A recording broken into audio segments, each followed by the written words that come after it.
যে মগবাদের তুমি দেশ ছেড়ে পালিয়ে যাও, আমি যে সেই নবী মোহাম্মদ বলি যে আজ তোমার অবাক হয়ে নবীজির ধরে বলেন বুড়ি মা, অবাক হয়ে নবীজির ধরে বলেন বুড়ি মা, কি বলে দাও পড়িয়ে আমায় তুমি তোমার দিনের কালেমা।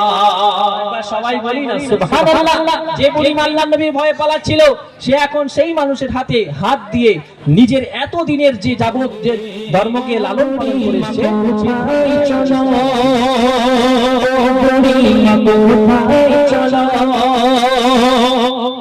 কোথায় তুমি যাবে বলো, কোথায় তুমি কোথায় তুমি যাবে বলো, কোথায় তুমি কি কারণে চলে যাবে বলো না, কিসের তোর দেশ ছেড়িয়া যাও বিদেশ চলিয়া, কিসের তোর দেশ ছেড়িয়া যাও বিদেশ চলিয়া, দাও তোমার কাকরিয়াকে আমার মাথায় তুলিয়া, দাও তোমার কাকরিয়াকে আমার মাথায় তুলিয়া, বুড়ি মা কোথায় চলো। আল্লাহ নবী দো জাহানের বাদশা জনাবে মুহাম্মদ রাসূলুল্লাহ সাল্লাল্লাহু আলাইহি সাল্লাম একটা বৃদ্ধা থুরথুরে বুড়ি মহিলার বোঝাটা মাথায় নিয়ে হেঁটে যাচ্ছে। বুড়ি মহিলা বোঝাটা মাথায় নিয়ে আল্লাহর নবী যখন হাঁটছেন, আর ওই বৃদ্ধা মহিলা আল্লাহর নবীকে প্রশ্ন করছে, যে বাবা তুমি নাম কি তোমার একটু বলো। কবি ছন্দের মাধ্যমে লিখছে, শোন গাতরে মাথালো বিজি জরে চাঁদি গাত বুড়ি মা, গাতরে মাথালো বিজি জরে চাঁদি গাত বুড়ি মা, বুড়ি মা বলো ছেলে কি নাম তোমার বলো, কোথায় থাকো কোথায় যাবে আমায় তুমি বলো না, কোথায় থাকো কোথায় যাবে আমায় তুমি বলো না, এমন ছেলে দুনিয়ায় কবু আর মেলে না, এমন ছেলে দুনিয়ায় কবু আর মেলে না, ও বুড়ি মা কোথায় চলো। যে বুড়িমা আল্লাহর নবী ভয়ে মক্কা ছেড়ে পালিয়ে যাচ্ছিল, সেই বুড়িমা এখন নিজের জবানে বলছে, এমন মানুষ তো মক্কার জমিনে আমি আগে কখনো দেখিনি। কেন বলুন তো? তখনকার মানুষের মধ্যে মূর্খতা বর্বরতা একদম সুউচ্চ শিখরে বিরাজ করত। তখনকার মানুষ একে অপরকে সম্মান করত না, ভালোবাসাবাসী কোনো সম্পর্ক ছিল না, মানুষ সদা সর্বদা মারামারি জাহিলিয়াতের মধ্যে লিপ্ত থাকতো।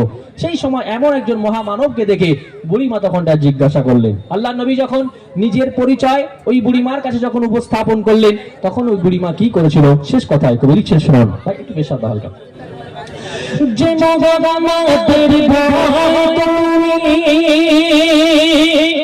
দেশ ছেড়ে পালিয়ে যাও, আল্লাহ নবী বলছেন, যে নগমাদের ভয় তুমি দেশ ছেড়ে পালিয়ে যাও, আমি যে সেই নবী মোহাম্মদ বলি যে আজ তোমার।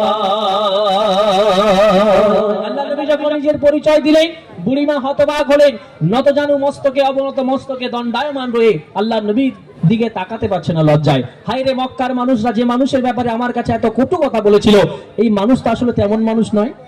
মক্কার কাফেররা বলেছিল, এই মানুষ এতিম সন্তান, এ খুব বাজে মানুষ, এর কাছে যেও না, নাউজুবিল্লাহ, এ তোমাদের কোনো সম্পদ দিতে পারবে না। এখন দেখবেন অনেক মানুষ আসে আমাদের কাছে, ঘর দেবো আমার ভোট দিবি, বলে না, আছেন তো, আমাকে ভোট দিলে তবে ঘর পাবে, নাহলে পাওয়া যাবে না। সেরকম তখন যারা নেতা ছিল তারা মাল মাত্তা দিয়ে মানুষকে বোঝাতো, কিন্তু আল্লাহর নবীর কাছে আল্লাহ ছিল। আল্লাহর নবীর কাছে আল্লাহ থাকার কারণে সব বাতিল তারা এক জায়গায় সাইড হয়ে গিয়েছিল, আল্লাহ নবীকে আল্লাহ জয়লাভ করিয়েছিলেন। এই ভারতের জমিনে আমরা শুনেছি খাজা মাইনুদ্দিন চিশতি আজমিরি রহমতুল্লাহ আলাইহি এসেছিলেন। উনি কি এখানকার মানুষ ছিলেন? অন্য দেশ থেকে এসেছিলেন। কিসের জন্য? মানুষকে দিন শিখানোর জন্য। তিনি যদি না আসতেন হিজরত করে অন্য দেশ থেকে, এখানে আমরা দিনের আলো হয়তো আমরা দেখতে পেতাম না। এখন তখনকার বাদশা ছিল পৃথ্বীরাজ, আমরা শুনেছি তো, তখনকার বাদশা ছিল পৃথ্বীরাজ চৌহান। হ্যাঁ, তো এই পৃথ্বীরাজের কি লোক লস্করের অভাব ছিল ভাই? সে তো রাজা, লোক লস্করের অভাব, সেনাবাহিনীর কোনো অভাব ছিল? কিন্তু সে একটা ফকির মানুষের হেরে গেল। সে যখন অন্য দেশ থেকে এসে 10 হাজার মানুষ তো নিয়ে আসেনি, একটা জামাত নিয়ে সে এসছে।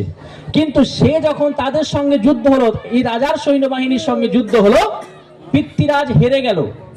আর খাজা মাইনুদ্দিন চিশতি আজমিরি রহমতুল্লাহ আলাইহি তিনি যুদ্ধে জয়লাভ করলেন, ইসলামকে প্রতিষ্ঠিত করলেন। কিসের সাহায্যে করলেন? আল্লাহর সাহায্যে করেছিল। তার সঙ্গে আল্লাহ ছিল বলে যত যা কিছু ছিল সব বেকার হয়ে গেল, আল্লাহ থাকার কারণে তিনি জয়লাভ করলেন। কবি শেষ কথা লিখছে, শুনুন। যে মবাদের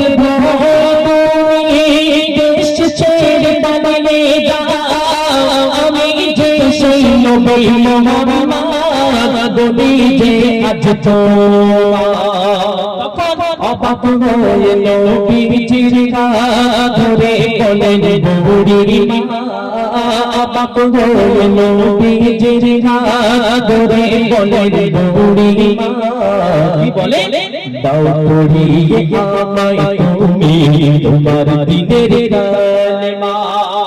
সবাই বলি না সুবহানাল্লাহ। যে বুড়িমা আল্লাহর নবী ভয়ে পালাচ্ছিল, সে এখন সেই মানুষের হাতে হাত দিয়ে নিজের এত দিনের যে যাবত যে ধর্মকে লালন পালন করে এসেছে, সেই ধর্ম ত্যাগ করে ইসলামে দাখিল হচ্ছে।